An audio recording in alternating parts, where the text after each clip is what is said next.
40 માણસો સંયુક્ત કુટુંબમાં રહે છે, પાસેય ભાઈઓ ખેતી કરીએ, પછી ઘરના કામ બધાય વાડી ભેંસું બધાયને હવની મેરે કામ કરે, 5 ભાઈઓ એના બાળકો બધાય હપીને રહી એક જ વાડી, એમાં કામ બધું ટેમો ટેમનું કરી લે, બધાય હવને જે ફરજમાં આવે એ બધાય કામ કરે, કોઈ એમ કે ખોટા લક્ષણ નહીં, અને ખેતીમાં કોઈને કૂટે નહીં, ખેતીમાં જે ઉત્પાદન થાય પાછું થોડું જલ્દી કોઈ મજૂરી કરી આવી અમે કોઈને 5 ભાઈઓ અમે હપીને રહીએ છીએ અહીંયા બધા એને 29 માણસો એક જ ભાણે જમીએ છીએ શાંતિ અને ખૂબ સુખી છે અહીંયા ટાણે એટલી ખેતી છે અમારે કોઈ વ્યસન નથી. હા 30 વીઘા કોઈને કોઈ વ્યસન નહીં, બધા ભાઈઓને 3-3 4-4 ભેંસો અને એમાં અમારું ગુજરાન આપીએ, ખેતીમાંથી આવે પૈસા એ સિવાય કોઈ મહેનત મજૂરી કરી લઈએ.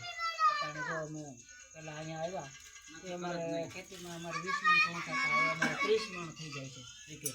અને બધાને મોટર ગાડીઓ બધાને ફરવા માટે મોટરસાઇકલો દીકરાઓને અત્યારે અમારી સાયકલો નહીં ફાંફા હતા, હવે અમે બહુ સુખી થયા મહેનત કરી એ અમારી મહેનત. જય માતાજી.